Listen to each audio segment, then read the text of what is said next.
Como introducción a este capítulo dedicado a la Guerra de los Dos Pedros, vamos a oír las causas por las cuales se produjo la guerra entre Aragón y Castilla. Veamos. Jaime I, con su abandono del Midi y con la fijación de fronteras entre Aragón, Cataluña y Valencia, dando además a cada región gobierno propio y personalidad propia, no solo rompió la unidad inmemorial de los pueblos de ambas caídas del Pirineo, sino que imposibilitó la fusión de los que quedaron bajo su dominio en este lado. Cuando se formaban las nacionalidades y la tendencia a la unidad era manifiesta, don Jaime, sustrayéndose al tiempo, dividía su pueblo en tres núcleos, que por haber vivido unidos e indivisos desde sus orígenes, necesariamente con esa medida habían de convertirse en antagónicos. Es más difícil restablecer una hermandad rota que constituir una nueva hermandad.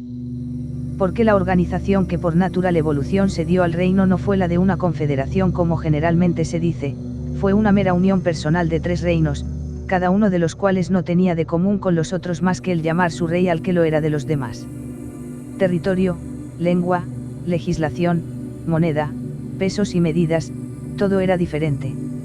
Para que la discordia fuese mayor, surgieron cuestiones entre Aragón y Cataluña por razón de fronteras, y aumentó la separación el sistema administrativo de las generalidades o aduanas interiores, nueva frontera administrativa mucho más aisladora que las naturales. La cuestión de límites entre Cataluña y Aragón por la región de Lérida, amargó la vida de Pedro III y de Jaime II. Los barceloneses pretendieron que Ribagorza les pertenecía, pero los de Aragón se opusieron, demostrando que el condado lo habían conquistado sus reyes antes de la unión con Cataluña y Pedro III declaró ser Ribagorza de Aragón. Igual declaración hubo de hacer Jaime II en unas Cortes de Barcelona. Organizada en estas condiciones la corona, era necesario que careciese de un ideal común, que cada región se distanciara de las otras y viviera vida independiente así en lo espiritual como en lo material. La decadencia política era inevitable y consecuencia de la misma la ruina de aquel Estado.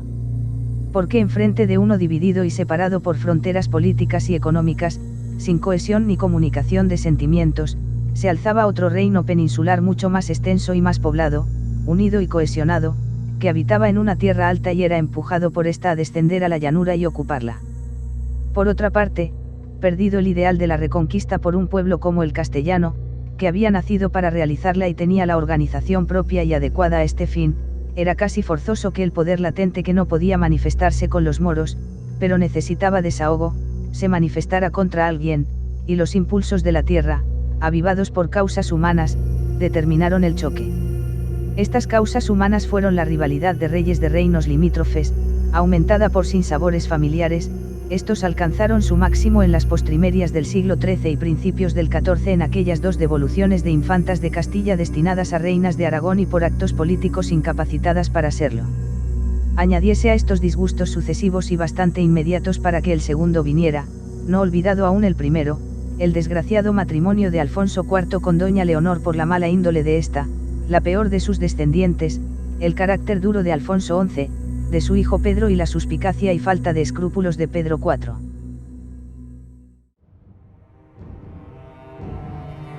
La guerra de los dos Pedros. ¿Dónde las dan? Las toman, 1356 a 1366. Esta guerra supone el escenario en el que se produjo la caída de la vieja dinastía castellana de los Borgoña, que se remonta al siglo XI y a los descendientes de Sancho III el Mayor de Pamplona, y la irrupción de una nueva casa, la de Trastámara, que apenas 50 años más tarde irrumpiría además en la corona de Aragón con Fernando de Antequera. Antecedentes. Desde el siglo XIII se suceden las disputas entre Castilla y Aragón por el dominio de la región de Murcia y Alicante, ya que ambos reinos mantienen que este territorio les pertenece. A comienzos del XIV, Castilla y Aragón están enemistados, pues este reino apoyó a Alfonso de la Cerda, nieto de Alfonso X el Sabio, en sus aspiraciones al trono de Castilla, y además Aragón había conquistado Alicante. Fernando, hijo de Alfonso IV de Aragón, lidera una rebelión de las noblezas aragonesa y valenciana contra su hermanastro Pedro IV el Ceremonioso con el fin de derrocarlo, pues pretendía que su hija Constanza llegara a reina, al no tener hijos varones en ese momento, 1347. Al no conseguirlo, se refugia en Castilla, donde lucha con Alfonso XI primero y Pedro I después en contra de su reino. Este apoyo castellano a un opositor del rey aragonés acabaría convirtiéndose en una de las causas principales del comienzo de la Guerra de los Dos Pedros, al producirse un clima muy inestable y de constante desconfianza entre las dos coronas. Aragón temía que Castilla utilizara Murcia para arrebatarle el dominio del Mediterráneo. Para este reino, esta guerra fue puramente defensiva, su fin fue en todo momento conservar los territorios y la población. El monarca aragonés tenía dos objetivos en esta lucha: incorporar el reino de Murcia a la corona de Aragón, aspiración que data de tiempos de Jaime I en el siglo XIII, y dominar el Mediterráneo occidental frente a Castilla y su aliada, Génova. En Castilla, a la muerte de Alfonso XI por la peste en 1350, le sucede su hijo Pedro I, quien pronto demuestra deseos de recuperar Alicante. Pedro IV comienza a invertir partidas en la fortificación de plazas fronterizas. Los hijos extramatrimoniales de Alfonso XI y Leonor de Guzmán crean un partido opositor a su hermano Pedro con una parte de la nobleza castellana. Enrique, conde de Trastámara, buscará apoyos para vengar las muertes ocasionadas por Pedro I y para derrocarlo y sustituirlo en el trono. En esta rebelión abierta de Enrique contra su hermanastro en 1354, este logró bastante éxito en sus primeros meses, pero fue finalmente derrotado y se exilió en Francia a principios de 1356, mientras que otros nobles rebeldes decidieron huir a la corona de Aragón, siendo acogidos por Pedro IV el Ceremonioso.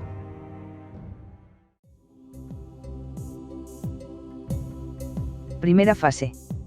1356 a 1361.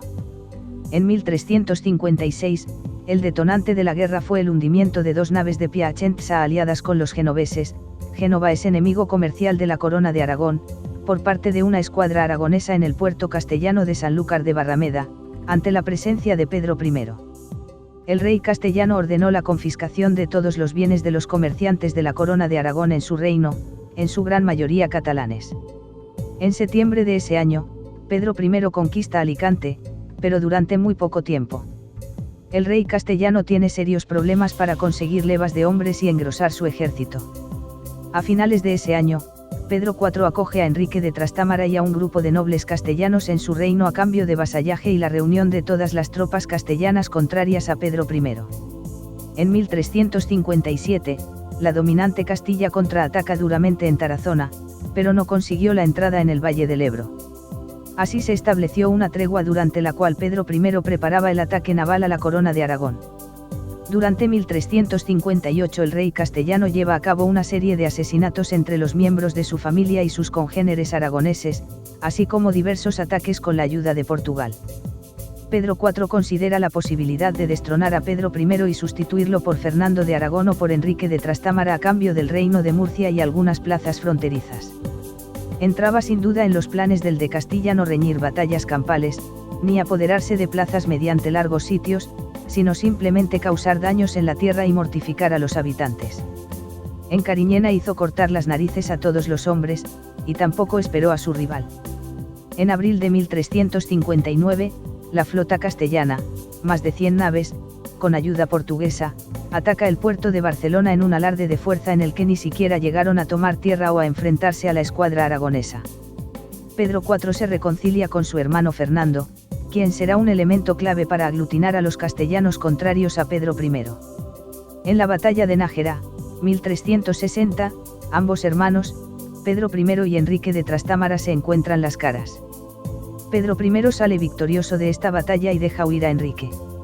Establece entonces un acuerdo con Portugal e Inglaterra. El abandono de Blanca de Borbón nada más desposarla le granjeó la enemistad de Francia, que en estos momentos se encuentra en una de las treguas de la Guerra de los 100 años. En 1361 se establece al fin una paz en la que Pedro I renuncia a atacar territorio aragonés y Pedro IV renuncia a su alianza con Enrique de Trastámara, quien se exilia de nuevo a Francia y se pone bajo las órdenes de Carlos V.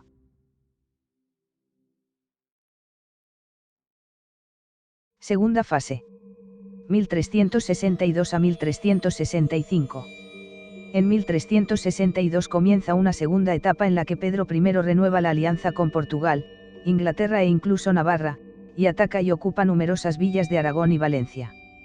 Establece entonces un acuerdo secreto con Enrique de Trastámara en detrimento de su hermano Fernando de Aragón, al reconocerle como único pretendiente a la corona de Castilla. Enrique llega de Francia con más tropas y la promesa de entregarle el reino de Murcia. En 1363, Pedro I avanza sobre Teruel y más tarde Valencia. Pedro IV consigue por fin reunir un ejército con el que hace frente a Castilla y obliga a su tocayo a retirarse. Ese verano, gracias a la intervención del Papa, Aragón consigue una tregua. Muere entonces, en extrañas circunstancias, el infante Fernando de Aragón. Pedro I asedia Valencia de nuevo, con Pedro IV en ella, pero una tormenta tremenda le obliga a replegar velas.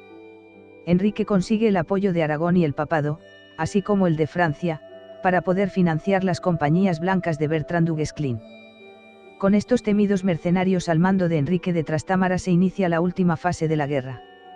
Última fase. 1366 a 1369. En 1366 Enrique de Trastámara inicia la conquista de Castilla. En marzo de ese año se proclama en Calahorra como Enrique II de Castilla y numerosas ciudades y nobles le apoyan. Enrique se corona, así, rey en el monasterio de las Huelgas, uno de los panteones reales de Castilla. Pedro I acude a Portugal en primer lugar y Bayona, Francia, en segundo lugar, donde se reúne con Eduardo de Woodstock bajo los auspicios del rey Carlos II de Navarra. Con el príncipe negro se firma un tratado por el que, a cambio de miles de hombres, recibiría Vizcaya por parte de Pedro I. Las huestes inglesas cruzan los Pirineos en 1367. Pero posteriormente, sería Pedro IV de Aragón quien firmaría un tratado de paz con Inglaterra. Tras 10 años de diversos conflictos, Pedro I debe ocuparse de la guerra civil en su reino y Pedro IV de la rebelión de Cerdeña. El 13 de agosto de 1367 firman la paz. En otoño de ese año, Enrique regresa de nuevo con la ayuda de Francia, muy interesada en la flota castellana para enfrentarse a Inglaterra. Pedro, por su parte, busca alianzas en el Reino de Granada e incluso en el norte de África. En marzo de 1369 se llevó a cabo la batalla definitiva en Montiel, Ciudad Real. Pedro I en su huida hacia adelante, intentó llegar a un acuerdo con Bertrand du Guesclin, pero en su tienda le esperaba Enrique de Trastámara. La guerra de los dos Pedros acabó sin tener un claro ganador, puesto que las pretensiones de Pedro IV de Aragón no llegaron a cumplirse y Pedro I de Castilla no llegó a vencer tampoco porque fue asesinado y destronado por su hermanastro Enrique de Trastámara, 1369.